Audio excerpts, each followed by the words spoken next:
Hello friends, చాలా మంది alcohol తీసుకున్నాక మింట్ ఐటమ్స్ తీసుకుంటూ ఉంటారు.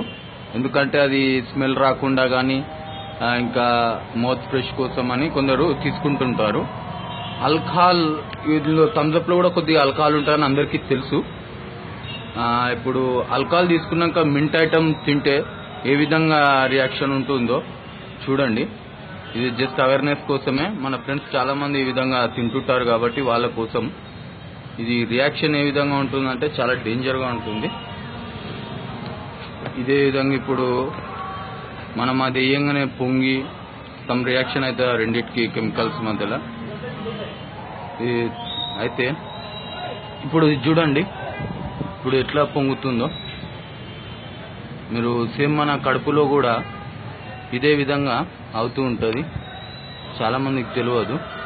ఇప్పుడు చూడండి, చూస్తున్నారు కదా, సేమ్ ఇదే విధంగా రియాక్షన్ అయ్యి మన కడుపులో పేగులు కరిగిపోయే ఛాన్సెస్ ఉంటాయి. ఇది ఎవరికి తెలియదు, చాలా మందికి. చూస్తున్నారు కదా ఫ్రెండ్స్, చూడండి. అందుకే చాలా జాగ్రత్తగా ఉండాలి. ఖాళీ ఒక్కటి రెండు వేయగానే సగం కరిగిపోయి అది మొత్తం అదైపోయింది. ఈ రెండు కెమికల్స్ కలవడం వల్ల సమ్ రియాక్షన్స్ ఏర్పడుతుంటాయి. మన కడుపు ప్రాబ్లమ్స్ వచ్చే ఛాన్సెస్ ఉంటాయి. అందుకే ఫ్రెండ్స్, ఇది జస్ట్ అవేర్నెస్ కోసమే. మన ఫ్రెండ్స్ అందరికీ చెప్పండి, ఎవరు మద్యం సేవించిన తర్వాత మింట్ ఐటమ్స్ తినకూడదు. స్మెల్ రాకుండా ఉండడానికి మౌత్ ఫ్రెష్ కోసం తింటూ ఉంటారో ఆ విధంగా తినకూడదని చెప్పండి ఫ్రెండ్స్. ఇది అందరి బాగు కోసం మేము తయారు చేసిన వీడియో. అందరికీ షేర్ చేయండి. Thank you for watching.